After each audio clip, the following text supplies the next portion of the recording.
بسم اللہ الرحمن الرحیم۔ السلام علیکم ورحمۃ اللہ وبرکاتہ۔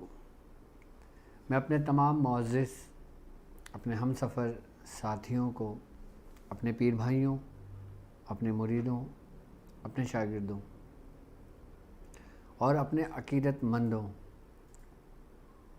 اور ان تمام لوگوں کو کہ جن کا تعلق کسی بھی سلاسل سے ہے اور وہ ہمارے خانوادے کے ساتھ علم سیکھنے کی نیت سے جڑے ہوئے ہیں، اور وہ لوگ جو قدم بقدم پہلے دن سے میرے ساتھ چل رہے ہیں، میں ان تمام لوگوں کو اپنے خانوادے میں، اپنے سلاسل میں، اپنے یوٹیوب چینل پر، اپنی ویب سائٹ drabdulwajidshadli.com پر، پروگرام سفینہ نجات المسائل میں ایک بار پھر خوش آمدید کہتا ہوں، اور امید کرتا ہوں کہ آپ تمام لوگ خیریت سے ہوں گے۔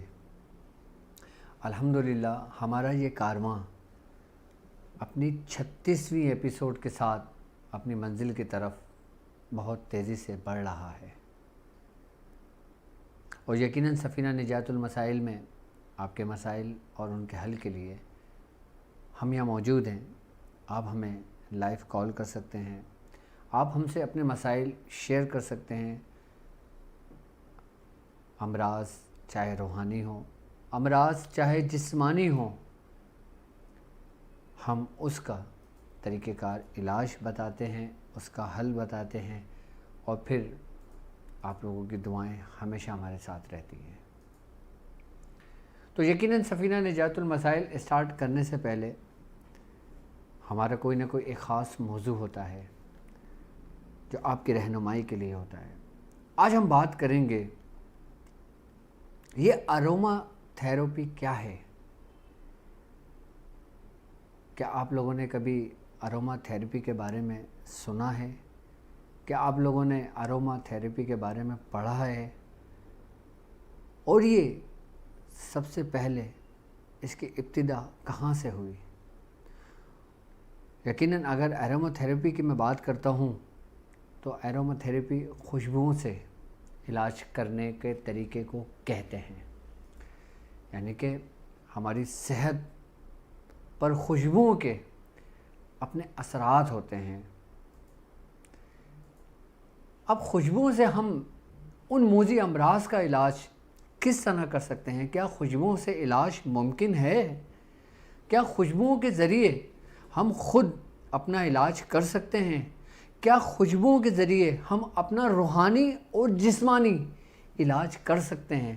اگر کر سکتے ہیں تو کیسے؟ آج ہم اسٹوڈیو میں اسی ٹاپک کو لے کے چلیں گے کہ ہم خوشبوؤں کے ذریعے روحانی اور جسمانی کس طرح علاج کر سکتے ہیں، اور ہم صرف یہ نہیں بتائیں گے کہ خوشبوؤں سے کس طرح علاج ہوتا ہے، اس کا ریزن کیا ہے، کس طرح ہوتا ہے۔ آپ نے دیکھا ہوگا کہ خوشبوئیں ہمیں اٹریکٹ کرتی ہیں، بعض خوشبوئیں ہمیں بہت پسند آتی ہیں اور بعض خوشبوئیں ہمیں اچھی نہیں لگتی، یعنی کہ بعض خوشبو جو ہمیں پسند آتی ہے وہ ہماری طبیعت کے مطابق ہوتی ہے، اس کے موافق ہوتی ہے، اور جو خوشبوئیں ہمیں پسند نہیں آتی وہ ہماری طبیعت کے خلاف ہوتی ہیں، جس کو ہمارا دماغ ایکسیپٹ نہیں کرتا۔ اچھا، خوشبوؤں کا تعلق روحانیت کی دنیا سے بھی بہت گہرا تعلق ہے۔ خوشبوؤں کا تعلق انسان کی اچھی صحت سے بھی بہت گہرا تعلق ہے۔ خوشبوؤں کا تعلق ہماری بیماریوں سے بھی بہت گہرا تعلق ہے۔ آج اروما تھیراپی کے جس کے بارے میں حکیم ابن سینا نے اس کے بہت سے طریقہ کار بتائے، یہاں تک کہ خوشبو ہم صرف سونگھتے نہیں ہیں، اس کا استعمال بھی کرتے ہیں۔ ہم خوشبو صرف جلا کر اس کی اسمیل ہم انہیل نہیں کرتے، بلکہ ہم خوشبوؤں کا استعمال بھی کرتے ہیں، ایکسٹرنل بھی اور انٹرنل بھی۔ اب کون سی بیماری کا تعلق کون سی خوشبوؤں سے ہے، میں آپ کو یہ سمجھاتا ہوں۔ سب سے پہلے میں آپ کو اروما تھیراپی کے بارے میں بتاتا ہوں، ٹھیک ہے، کہ اروما تھیراپی ہے کیا۔ آپ تھوڑا سا سمجھیں اس بات کو کہ کسی بھی طرز کا کوئی بھی خوشبو، یاد رکھنا کہ انسانی شخصیت، مزاج، نفسیات کے ساتھ اس کی صحت پر بہت اثر انداز ہوتے ہیں. یعنی کہ خوشبو اور صحت کے درمیان باہمی رشتے کے نقوش ہم اپنے روزمرہ کی زندگی میں بھی دیکھتے ہیں. اب جیسے کسی کو خسرہ اگر نکلتی ہے تو آپ نے دیکھا ہوگا کہ خسرہ اگر نکلی ہے تو ہم نیم کے پتے رکھ دیتے ہیں. اب جب ہم نیم کے پتوں رکھتے ہیں اور ان نیم کے پتوں کی مہک سے وہ جراثیم نہیں پھیلتے، یعنی کہ آگے کسی کو لگتے نہیں ہیں، تو اس کا مطلب ہے کہ خوشبوؤں کا اثر انداز انسانی امراض سے بھی ہوتا ہے. اب جیسے کہ صحت پر خوشبوؤں کے اثرات کو دیکھتے ہوئے اسی طریقہ علاج کی بنیاد رکھی گئی جسے آج ایروما تھراپی کہتے ہیں. اچھا، اس طریقے علاج میں خوشبوات اور ان کے ارکیات سے بھی ہم باقاعدہ طور پر اپنے جسم پر لیپ بھی کرتے ہیں، مالش بھی کرتے ہیں، اور اسٹیم کے ذریعے بھی اس سے علاج کیا جاتا ہے. یعنی کہ جب ہم اسٹیم لیتے ہیں اس کے اندر خوشبوؤں کے جیسے گلاب کے پتے ڈال دی، نیم کے پتے ڈال دیے، کچھ چیزیں ڈال دیں جس سے خوشبو ہوتی ہے، اور جب وہ ہیٹ ہوتا ہے، گرم ہوتا ہے، تو اس کی جو اسٹیم لیتے ہیں نا، اس سے بھی ہمیں بہت فائدہ ہوتا ہے. اچھا، حکیم ابن سینا نے بھی خوشبوات سے طریقہ کار بہت بتائے ہیں.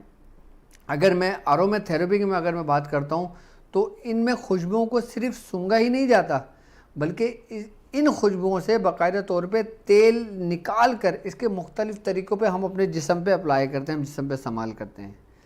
اچھا، ایک بات یاد رکھنا کہ بہترین خوشبو ناک میں داخل ہونے سے ہمارے پٹھوں، ہڈیوں پر اپنا اثر دکھاتی ہیں.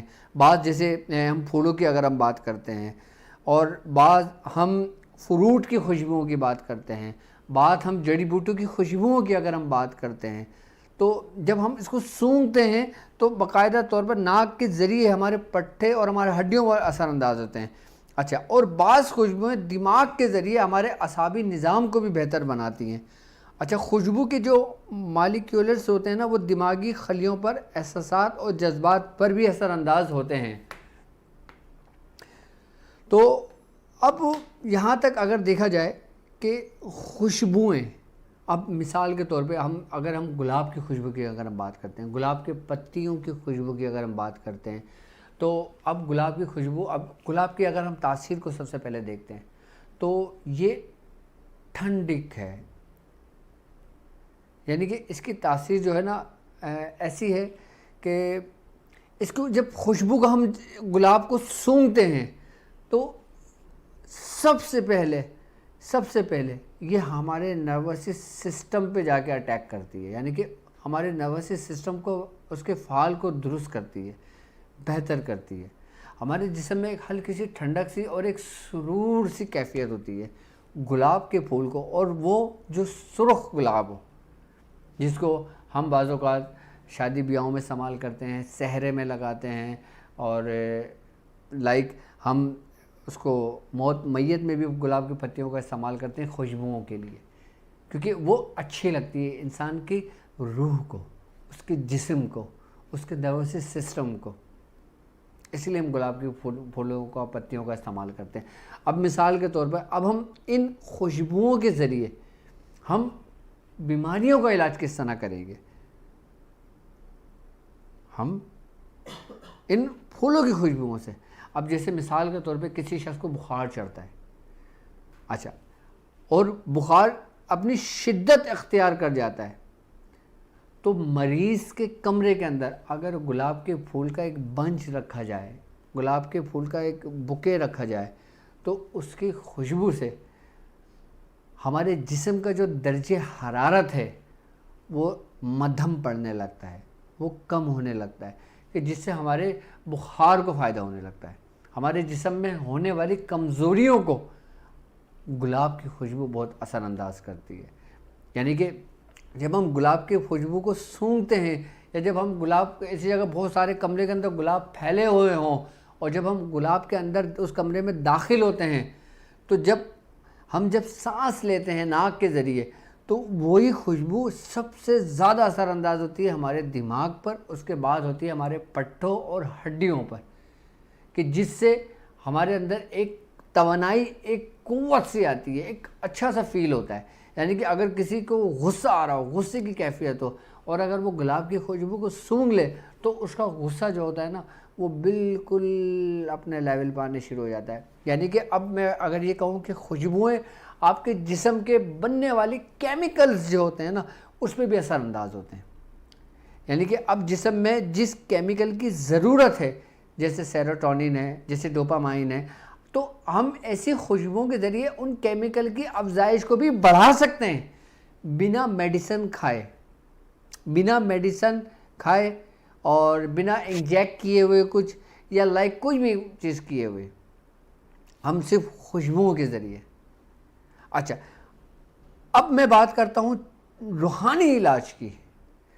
یہ تو ایک جسمانی علاج کا میں نے ایک گلاب کے پھول کا بتایا، میں مزید اور آگے میں انشاءاللہ آپ کو اس میں بتاؤں گا آپ کو. کہ اب ہم بات کرتے ہیں چنبیلی کے پھول کی. اچھا آپ نے دیکھا ہوگا چنبیلی کی خوشبو زیادہ تر آپ کے بھی گھروں میں بات ہوگی کہ آپ کی نانی دادی آپ کی والدہ کو اس کی خوشبو بہت پسند ہوتی ہے. جیسے موتی کی خوشبو ہو گئی، جیسے چنبیلی یعنی جیسمین کی خوشبو ہو گئی. یعنی کہ اس کے جو پھول ہوتے ہیں چھوٹے چھوٹے سے وائٹ سے آپ نے دیکھا ہوگا آپ کی نانی دادی کے پاندان میں وہ رکھے ہوتے تھے، یا اس میں گیلا کپڑا کر کے اس کو ہلکا تیر کر کے وہ اس کو لپیٹ کر اپنے پاس رکھا کرتی تھی. اس کو باقاعدہ طور پہ وہ بار بار اس کو دیکھا کرتی تھی، اس کو سونگھا کرتی تھی. کیوں؟ اس کا ریزن کیا تھا؟ اصل میں موتیا کے بارے میں اور چنبیلی کے بارے میں کہتے ہیں کہ جب ان پھولوں کو اپنے پاس رکھا جاتا ہے اور جب اس پہ تھوڑا پانی ڈالا جاتا ہے تو چنبیلی اور موتی کے پھول کے اوپر یہ بات ہے کہ اس سے شیاطین جنات انسان کے قریب نہیں آتے.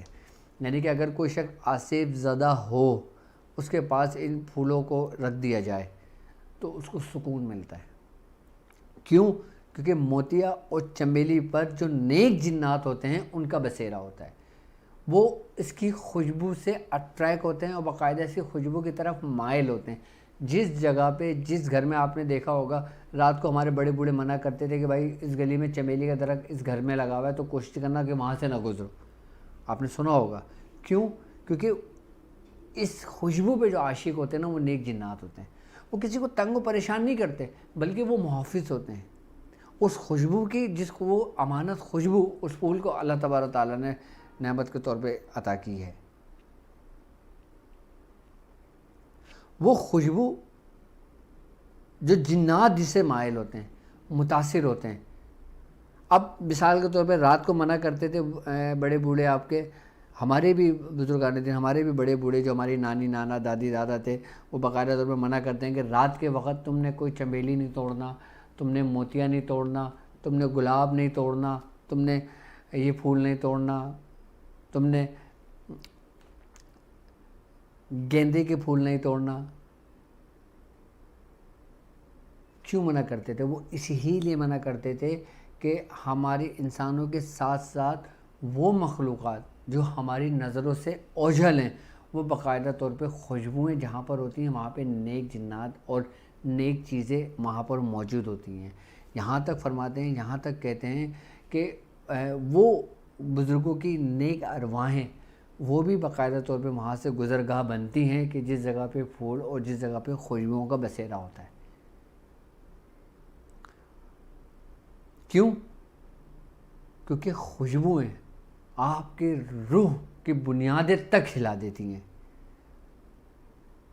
اب جب ہم ان کا استعمال کرتے ہیں، اب مثال کے طور پہ میں آپ کو بتاتا ہوں کہ اگر جیسے کسی کے اوپر جنات کا کوئی آصیب ہو، آپ موتی کے پھول اس کو بھگو کر پانی میں، صاف ستھرے پانی میں آپ سورہ فاتحہ پڑھ کے یا سورہ قریش پڑھ کے آپ اس کو چھان کر اس کو پانی پلا دیں، دیکھیں اس کی طبیعت سیٹ ہو جائے گی.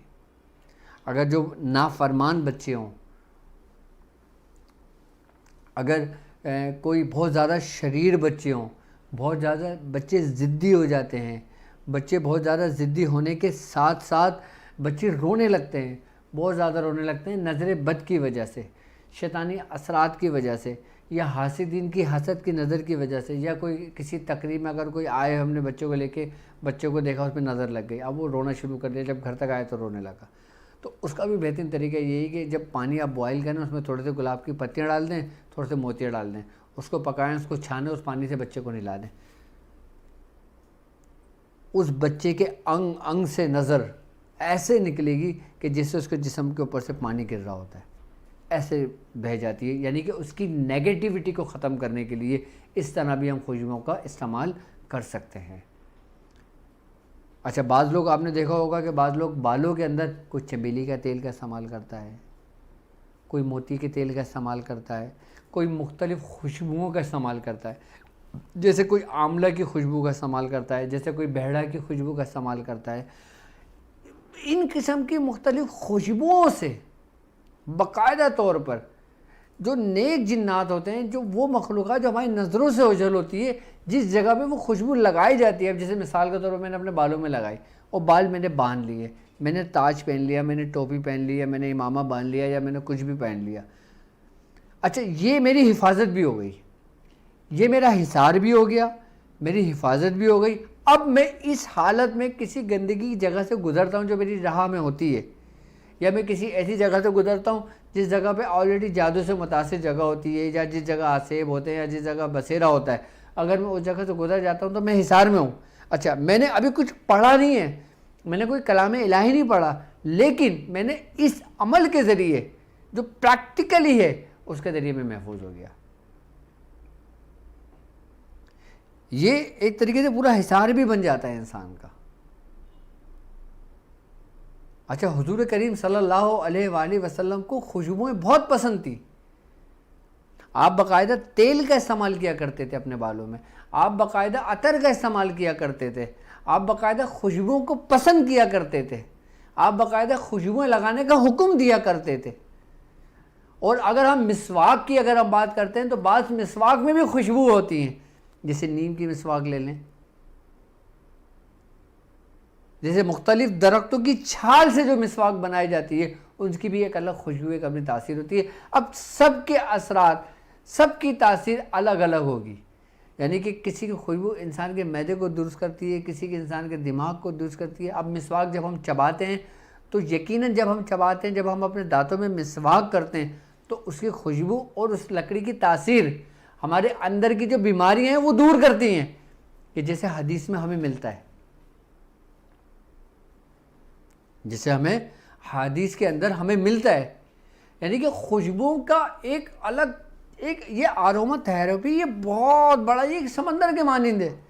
میں اس کو ایک دن میں ایک قطرہ بھی بیان نہیں کر سکتا، یہ آروما تھراپی ایسا ہے یہ۔ لیکن یہ جو آگے بڑھے گا نا، یہ اگر میں اس پہ ایک سیریز شروع کروں، اس کو ترتیب وار لے کے چلوں تو آپ کو بہت مزہ آئے گا اس میں۔ اب ہم بات کرتے ہیں جڑی بوٹیوں کی خوشبو سے۔ اچھا، جڑی بوٹیوں کی کیا تاثیر ہے؟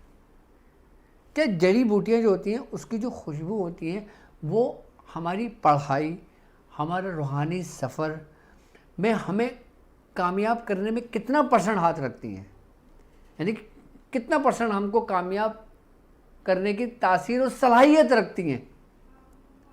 جیسے خوشبوؤں کا استعمال کیا جائے، جیسے آپ نے دیکھا ہوگا اکثر بزرگان دین فرماتے ہیں کہ جب تم سورہ قریش کا عمل کرو تو تم پہلے غسل کر لو، باوضو ہو جاؤ، پاک صاف کپڑے اپنے جسم پہ تن کرو، اس کے بعد تم خوشبوؤں کا استعمال کرو۔ اچھا، خوشبو ضروری نہیں کوئی ایک ہی خوشبو، کوئی سی بھی خوشبو لگا سکتے ہیں۔ اس کے بعد اپنی پڑھائی کریں، اور جب پڑھائی کر رہے ہو تو جب اگر آپ نے کسی کی حاضری ممکن ہو تو پھر مختلف قسم کے انجبور بنا کے رکھ لو، یعنی کہ بخورات بنا کے رکھ لو اس کے۔ اب بخورات کسے کہتے ہیں، بخور کسے کہتے ہیں؟ اچھا، ایک بات یاد رکھنا، بخور دو طرح کا ہوتا ہے۔ ایک بخور وہ کہ جس کا تعلق درختوں سے ہوتا ہے، درختوں کی چھال سے ہوتا ہے، پھولوں کی چھال سے ہوتا ہے، کہ جیسے سندل کی لکڑی، آئی بات سمجھ میں؟ اب جیسے زعفران، آئی بات سمجھ میں؟ اب جیسے کسی پودے کے پتوں کے بیج، یعنی جیسے ہرمل۔ اچھا، ایک بخور کہ جن کا تعلق اس چیزوں سے ہوتا ہے کہ جیسے یہ سمجھ لیں کہ درخت کی گوند، آئی بات سمجھ میں؟ اب درخت کے پتے، درخت کے بیج، درخت کی چھال، ان سب کو ملا کے الگ الگ پروسیس سے ان کو سب کو ایک جگہ سمیٹا جائے تو ان کو مختلف بخورات میں استعمال کیا جاتا ہے۔ ایک طریقہ کار تو یہ ہو گیا۔ اب دوسرا طریقہ کار وہ ہوتا ہے کہ جو باقاعدہ طور پہ خود بنایا جاتا ہے۔ ایک ہوتا ہے نیچرلی، یعنی کہ جو درختوں پہ وہ ابھی جیسے میتھڈ میں نے پورا نباتیات سے میں نے پورا ترتیب اس کی ایک بتائی ہے آپ کو. اچھا ایک بخور ہوتا ہے جو اب جیسے مشک ہوتا ہے, اب جیسے امبر ہوتی ہے, آئی نا بس سمجھ. اب اس کے اندر ہم باقاعدہ طور پہ ان بخورات میں باقاعدہ طور پہ کچھ سمیات کا بھی استعمال کرتے ہیں. اب اس کے اندر ہم ان کے ساتھ ساتھ اور قیمتی پتھروں کا بھی استعمال کرتے ہیں, جیسے عقیق ہو گیا, جیسے امبر ہو گیا, جیسے عقیق ہو گیا, جیسے فیروزہ ہو گیا, جیسے مختلف قسم کے پتھر ہو گئے, جیسے سنگ سرماہی ہو گیا, جیسے مختلف قسم کے پتھر. یعنی کہ اب یہ تو دو قسم کے بخور ہیں نا. اچھا ایک قسم کا جو بخور ہوتا ہے وہ ہے اینٹی بایوٹک, جو ہر چیز میں استعمال ہوتا ہے, لیکن وہ بخور جس میں ہم ان چیزوں کا استعمال کرتے ہیں وہ ہمارے جسم کے اندر, ہمارے گھروں کے اندر سے شیاطین کو پھاڑ کے نکال دیتا ہے. کہ جن بخورات کے اندر ہم قیمتی ان موتی جواہرات کا استعمال کرتے ہیں جو بہت قیمتی اور نایاب اور بہت ایکسپینسیو ہوتے ہیں. اب جیسے مشک ہے, مشک ڈالی جاتی ہے, اب مشک کسی درخت کا حصہ تو نہیں ہے لیکن استعمال ہوتی ہے. اب جیسے اب ہم لے لیتے ہیں زال مکشر کو. اچھا زال مکشر جو ہوتی ہے یہ باقاعدہ طور پہ ایک درخت کی گوند بھی ہے, اور پھر اس کو مختلف گوندوں کے ساتھ ملا کر اس کا ایکسٹریکٹ نکال کر اس کو خشک کر کر پھر بنایا جاتا ہے. اب جیسے اگر میں سورہ قریش کی بات کرتا ہوں, سورہ قریش کے لشکر کی اگر میں بات کرتا ہوں, سورہ قریش کے میں نے بخور کا بتایا. اب اس کے اگر میں اس دوسرے پارٹس کا بیان کروں کہ جو ایسا ہے کہ اگر کوئی شخص یہ کہے کہ مجھے کچھ بھی نہیں ہوتا, وہ صرف ایک تسبیح سورہ قریش پڑھے اور اس بخور کا استعمال کرے, اس کو جو کچھ بھی نہیں ہوتا نا اس کو بہت کچھ ہونے لگتا ہے. اس کا مطلب یہ ہوا کہ ہم پڑھائی کے ساتھ ساتھ ان چیزوں کا بھی استعمال کریں کہ جن مخلوقات کے لیے ہم پڑھ رہے ہیں, جن کی حاضری کے لیے کر رہے ہیں, جو اپنے کام کے لیے کر رہے ہیں, ان چیزوں کو وہ متاثر کر دے, اس کی خوشبو اس کو ہلا کر رکھ دے. اب جیسے ایک گل بج ہے جس کو ہم وچ ٹرکی کہتے ہیں, آپ سرچ کریں گے, آپ کو جو جن کا تعلق طب کی دنیا سے, حکمت کی دنیا سے, وہ جانتے ہیں کہ وچ ٹرکی کیا ہے. اس میں ایک میٹھی میٹھی سی خوشبو ہوتی ہے. آپ خالی وچ ٹرکی کو آپ خالی پیس کر اس کو رکھ لیں اور کوئلوں پہ ڈال کے اس کو ڈال دیں, آپ اس کو گھر میں جلا دیں, آپ اپنے گھر میں خوشبو دیکھیے گا. اچھا ایک تو یہ خوشبو کہ آپ کو پسند آئے. اچھا ایک اس خوشبو کی تاثیر بھی میں آپ کو بتاؤں. اچھا تمام ہمارے جسم کے اندر جو بیکٹیریاز ہیں, تمام ہمارے جسم کے اندر جو جراثیم ہیں, تمام ہمارے جسم کی صحت, ہمارے جسم کی بیماری, یعنی کہ ایک متاثر ہوا شریر اور ایک بالکل تندرست شریر, اور پھر وہ وچ ترکی جب اس کا استعمال, جو شریر متاثر ہے بیماریوں سے, آپ صرف اور صرف بیمار کے کمرے کے اندر وچ ترکی خوشبو جلانا شروع کر دیں. یعنی کہ آپ وہ میرے خیال سے مہنگی ہے لیکن اتنی مہنگی نہیں ہے, ہر بندہ اگر اسے جانتا ہو تو آسانی کے ساتھ لے سکتا ہے. اس کو کوٹ کر پیس کر رکھ لے. اب کوئی شخص شوگر کا مریض ہو, کوئی شخص بلڈ پریشر کا مریض ہو, کوئی شخص کینسر کے امراض کا مریض ہو, یا کوئی شخص جگر کے کینسر کا مریض ہو, جو شخص معدے کے کینسر کا مریض ہو, جو شخص کسی بھی قسم کے کینسر کا مریض ہو, اس کینسر والے کمرے میں جو وہ پیشنٹ دوائیں استعمال کر رہا ہے وہ کرتا رہے, وہ نہ چھوڑے. لیکن اس کمرے کے ساتھ ساتھ باقاعدہ گلاب کے پھولوں کی تھوڑا سا اس کے کمرے کو اچھی طریقے سے مینیج کر دے, کمرہ صاف ستھرا کر دیں, کچھ گلاب کے پھول, چمیلی کے پھول, مختلف قسم کے پھول لا کے اس کے کمرے میں رکھ دیں, اور پھر گڑ بج جو ہے نا اس کو دھونی دے دیں اس کمرے میں, جس کمرے میں مریض ہو. اس کو ایک دو دفعہ پھندے لگیں گے, اس کو الٹی ہوگی, اس کے بعد اس کی طبیعت بہتر ہونی شروع ہو جائے گی. یہ کمال ہے وچ ترکی جو باقاعدہ طور پہ مختلف جسم کے اندر کے یہ خوشبو جو نا, یہ سمجھ لیں کہ ایسی ہے جیسے مقناطیس لوہے کو کھینچتا ہے. اب لوہے کے ذرات آپ بکھیر دیں، ایک مقناطیس لیں اور اس کو ایسے اوپر کی طرف لے کے آئیں، سارے لوہے کے ذرات اس پہ چپکنے شروع ہو جائیں گے۔ اسی طریقے سے شریر کے اندر جو بیماریاں ہوتی ہیں نا، جب یہ خوشبو اس کمرے میں جاتی ہے نا، جب مریض اس خوشبو کو انہیل کرتا ہے تو وہ باقاعدہ طور پہ جراثیم کو کھینچ دیتا ہے، چھینک کے ذریعے اور مختلف رستوں کے ذریعے اس کو ختم کر دیتا ہے۔ اور یہاں تک حکیم ابن سینا لکھتا ہے وچ ترکی کے بارے میں، اس کی خوشبو کے بارے میں حکیم ابن سینا باقاعدہ لکھتے ہیں کہ کسی بھی مرض کا کوئی بھی جراثیم، کوئی بھی بیکٹیریا، کوئی بھی وائرس انسان کے شریر میں موجود ہو اور جس جگہ سے خوشبو لی جائے تو وہ وائرس انسان کے جسم میں زندہ نہیں رہتا، جو انسان کے شریر کو کھاتا ہے، متاثر کرتا ہے۔ اس میں باقاعدہ طور پہ ایک واقعہ بھی ہے کہ باقاعدہ طور پہ اس میں نے خود پڑھا یہ واقعہ کتاب کے اندر، اسٹڈی میں نے خود، جب میں اس کی ریسرچ کر رہا تھا ایروما تھیراپی کے بارے میں، تو ایک شخص کا جب اس کا جگر کا علاج ہوا، اس کا جگر کا ایک حصہ کاٹ دیا گیا تھا، اور جب وہ جگر کا حصہ کاٹ دیا گیا تھا اس مریض کو کوئی دوا نہیں دی گئی تھی، صرف گڑ بچ اس کی دھونی اس کو دی گئی تھی، اور باقاعدہ طور پہ اس سے یہ کہا گیا تھا کہ اس کے باقاعدہ اس کا تیل اس کے جسم پہ لگایا گیا، اس کی اسٹیم اس کو دی گئی، اس کے جسم پہ اس جگہ پہ جو لیور کا حصہ تھا اس پہ لیپ کیا گیا، اس کا پاؤڈر بنا کر لیپ کر کے ململ کے کپڑے سے اس کو لپیٹ دیا گیا۔ آئی بس سمجھ میں؟ یہ طریقہ اس کے مریض کے ساتھ 1 سے 1.5 مہینہ اس طریقے سے علاج کیا، اور اس کا حیرت انگیز نتائج یہ دیکھے کہ جو جگر کا حصہ اس کا کاٹا گیا تھا، 1.5 مہینے کے بعد وہی جگر کا حصہ آہستہ آہستہ بڑھتے بڑھتے بڑھتے اپنی پوری اصلی حالت میں آ گیا۔ یہ باقاعدہ طور پہ دنیا نے پریکٹیکل کی اس کے اوپر۔ اب اس کا تعلق، اب جیسے کسی شخص کی ہارٹ وین بلاک ہے، اب ڈاکٹر نے کہہ دیا بھائی ان کو انجیوپلاسٹی ہوگی، ان کو انجیوگرافی ہوگی، اب ان کو ہاسپٹل میں ایڈمٹ کرنا پڑے گا۔ اب وہ پیشنٹ جو ایک انتہائی درجے پہ جا چکے ہیں ان کے لیے تو پھر وہ کرانا ہی زیادہ سے زیادہ ضروری ہوگا، لیکن اگر جس کا ابتدائی ہو، جس کی 1 وینس بلاک ہو، جس کے 2 وین بلاکس ہو، اس کو چاہیے کہ اپنے کمرے کے اندر ان خوشبوؤں کا استعمال کرے، اس کی خوشبو کی وینس کھل جائے گی، قلب کی، اس کے دل کی۔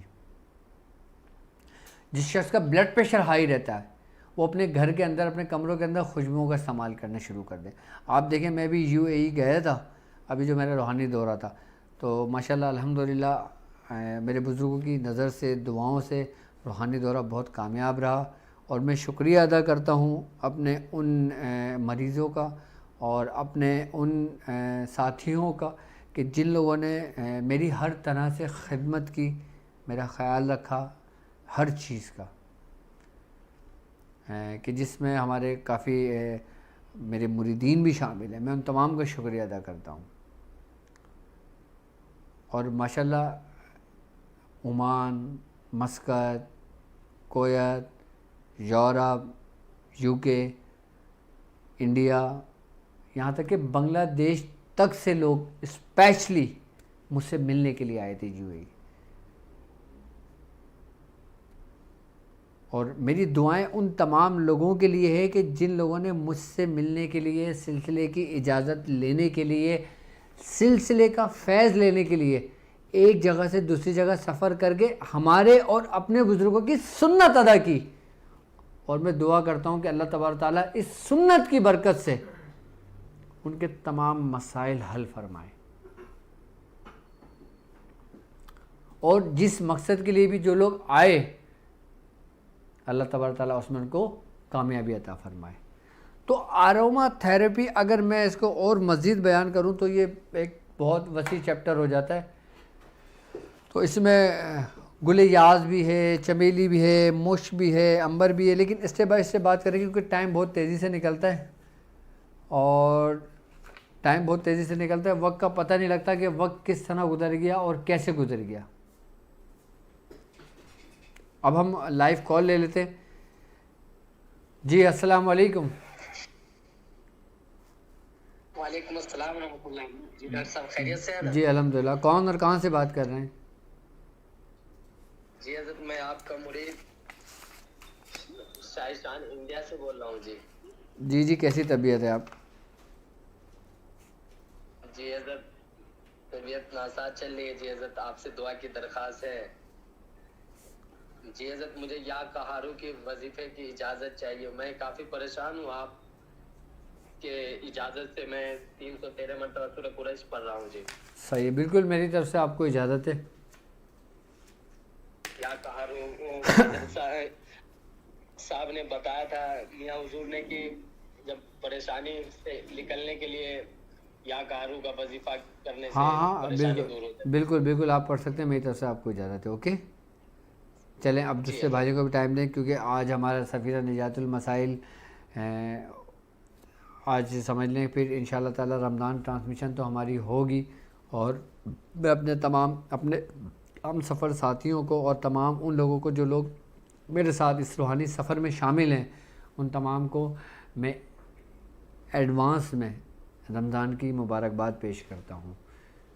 اور ان شاء اللہ تعالی ہر سال کی طرح اس سال بھی ہماری کامیاب رمضان ٹرانسمیشن ہوگی, اور اس کا جو ہم نے ٹائم رکھا ہے پاکستانی ٹائم کے مطابق رات 10 بجے سے 11 بجے تک. اس میں آپ ہمیں لائیو کال کر سکیں گے, اور انشاءاللہ کامیاب رمضان میں پچھلے رمضان میں جن ٹاپک پہ بات ہو چکی ہے, اب اس سے نئے ٹاپک آپ کے لیے میں انشاءاللہ تعالی لے کر آؤں گا, اور اس میں مزید معلومات کے ساتھ ساتھ ہر عمل کے طریقہ کار, اس کی اجازت اور اس کا میتھڈ بھی آپ کو بتاؤں گا. اب ماہ رمضان شروع ہو رہا ہے, اور میرے وہ لوگ جو تاک ہیلنگ کے اسٹوڈنٹس ہیں, وہ لوگ جو حکمت کے نور کے اسٹوڈنٹس ہیں, وہ لوگ جو میرے ساتھ ہم سفر شامل ہیں, جو لوگ باقاعدہ پرہیز کر رہے ہیں, سب کچھ کر رہے ہیں, تو ان تمام لوگوں کے لیے ایک میرا میسیج عام یہ ہے کہ وہ اپنا جمالی پرہیز کھول سکتے ہیں, اور صرف انہوں نے گائے کے گوشت کا اور مچھلی کا پرہیز کرنا ہے. باقی سب کچھ کھائیں اور سب کچھ پئیں, کیونکہ رمضان کی یہ برکت ہے کہ اللہ تبارک و تعالیٰ اپنی نعمتوں کو کشادہ کر دیتا ہے, چاہے وہ کھانے کی ہوں, چاہے وہ پہننے کی ہوں, چاہے وہ تقسیم کرنے کی ہوں. تو میری طرف سے جو لوگ سورہ قریش کا عمل کر رہے ہیں, جو لوگ اپنی خاص پڑھائیاں کر رہے ہیں, وہ لوگ اگر ان کو آسانی ہو تو وہ صرف اور صرف گائے کے گوشت کا اور مچھلی کا مسٹ پرہیز کرنا ہے, یعنی کہ لازمی کرنا ہے. باقی دودھ پئیں, دہی پئیں, دہی بڑے کھائیں, اور چھولے, فروٹ, چاٹ, ڈرائی فروٹ سب کچھ استعمال کریں. میری طرف سے اجازت ہے. باقی اب سوال ہی پیدا ہوتا ہے کہ اب رمضان آ رہے ہیں, اس رمضان کو ہم نے کس طرح کرنا چاہیے. اگر کوئی شخص رمضان کے اندر مثال کے طور پر سورہ قریش کا عمل کرنا چاہتا ہے, تو رمضان کی 1 تاریخ سے 1111 بار شروع کر سکتا ہے. اچھا, میرے کچھ پیر بھائیوں نے اور میرے کچھ لوگوں نے سورہ مزمل کرنا چاہا کہ ہم رمضان کے اندر سورہ مزمل شریف پڑھنا چاہتے ہیں, تو ہم کس طرح پڑھیں گے. تو جو لوگ سورہ مزمل کا ختم کرنا چاہتے ہیں, سورہ مزمل شریف کا عمل کرنا چاہتے ہیں, تو وہ 117 مرتبہ 9 دن پڑھیں گے. 117 مرتبہ صرف اور صرف 9 دن پڑھیں گے. اس کی نیت ہوگی راہ للہ, یعنی کہ اللہ کے لیے. اچھا, پھر 9 دن تک 117 مرتبہ پڑھیں گے حضور کریم صلی اللہ علیہ وآلہ وسلم کے لیے, آپ کے قرب, آپ کی محبت کے لیے. تیسرا 9 مرتبہ جو پڑھیں گے وہ آپ اپنے لیے پڑھیں گے, جس نیت سے پڑھیں گے, جس مقصد کے لیے پڑھیں گے. اگر روحانیت میں ترقی کامیابی کے لیے پڑھیں گے تو ہر حال میں آپ کامیاب ہوں گے. اور جب تیسرا حصہ ہوگا تو آپ نے کسی جانور کا صدقہ کر دینا ہے. آپ کسی مرغے کا کر دیں, مرغی کا کر دیں, بکرے کا کر دیں, گائے کا کر دیں, اونٹ کا کر دیں, جس کا آپ جو صاحب حیثیت ہو وہ اس طریقے سے اس کی قربانی کر سکتا ہے. باقی ہر سال کی طرح اس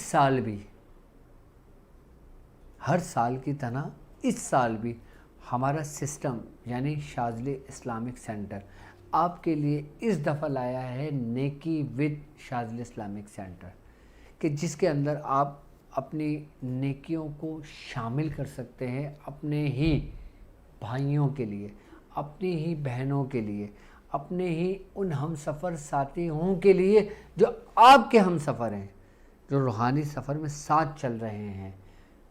آپ کی ایک چھوٹی سی نیکی کسی کے لیے بہت بڑی خوشی بن سکتی ہے۔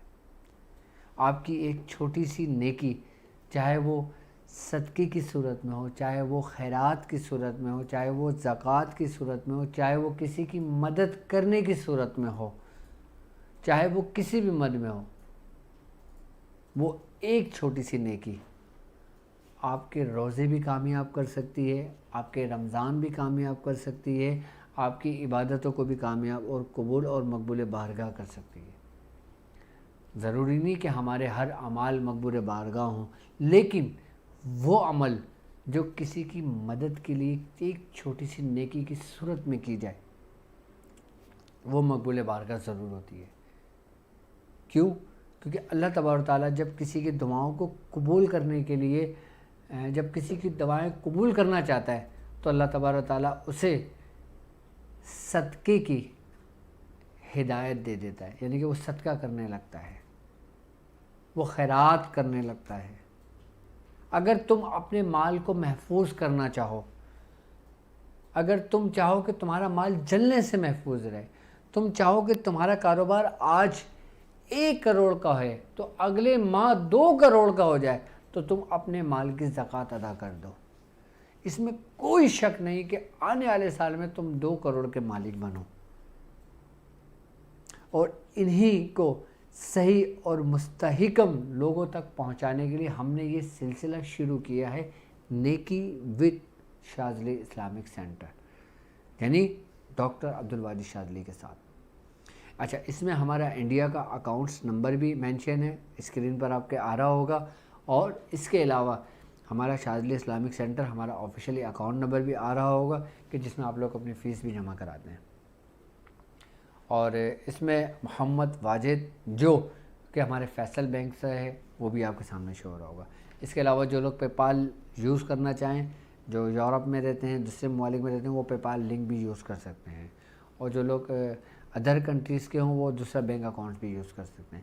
ساری ڈیٹیلز آپ کو دی جائے گی، اور انشاءاللہ تعالیٰ جو کچھ بھی ہم تقسیم کریں گے وہ انشاءاللہ تعالیٰ ایک ویڈیو کی صورت میں آپ لوگوں تک ظاہر ہوگی۔ یعنی کہ آپ کی چھوٹی سی نیکی کسی کی بڑی خوشی، اور وہ خوشی کہ جس کا کوئی مول نہیں ہے۔ یعنی آپ کروڑوں روپیہ خرچ کر دو، آپ کو وہ سکون میسر نہ ہو کہ جو ایک چھوٹی سی نیکی سے آپ کو سکون میسر ہو۔ اور جو لوگ میرے ساتھ ہم سفر شامل ہیں، میں چاہتا ہوں کہ وہ تمام لوگ ہمارے سسٹم کے ساتھ جڑے ہوئے ہیں، تو اس میں اپنے بھائیوں کے لیے کچھ نہ کچھ ضرور مدد کریں، کچھ نہ کچھ ضرور مدد کریں۔